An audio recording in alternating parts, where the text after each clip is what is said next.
What's going on, guys? Today I'll be going over some LeetCode premium content, and the question we'll be going over today is meeting rooms.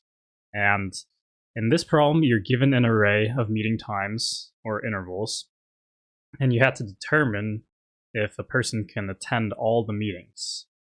So this is an interval question, so with all interval questions, there are two questions that you want to ask your interviewer.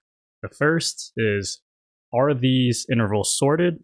And the second is, are these intervals inclusive or non-inclusive? And in this case, I know they don't have good examples here, but we're assuming that these intervals are inclusive. So let's go over an example problem.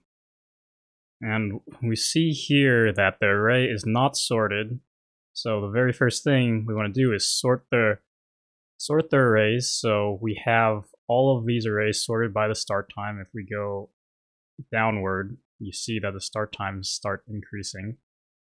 And what we want to be doing is we want to be looping through these arrays and checking the start time of the current array and comparing, or the current interval, and comparing it with the previous interval, right? So let's just start with our first interval. It's 1, 3. So then we keep note of this 3. And then we move on to our next interval, and it's 2, 6.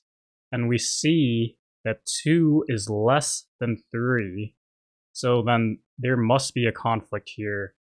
When we have a conflict, it means that there are overlapping intervals and the person cannot attend all meetings, because they can't be at 2 meetings at the same time.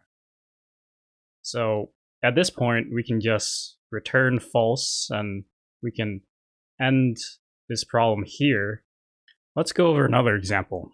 Say instead of having the second interval go from 2 to 6, it goes from 3 to 6. So is this an overlap here? And remember, at the beginning of the video, we said that it is inclusive. These intervals are inclusive, so in this case, these 3s would overlap with each other and we would return false. So let's go through an example where the intervals are all non-overlapping. So we start at a first interval, we see that 3 is the endpoint, and then we go to our second, we see that 4 is our start point, and we see that 4 is greater than 3, so there's no overlap. And then we take note of the 6, we do the exact same thing, 6 is less than 7, so we're okay. We look at our 8, and we go to our next interval, we see that 15 is greater than 8, so we're okay. And at the end we return true because it is possible to attend every single meeting.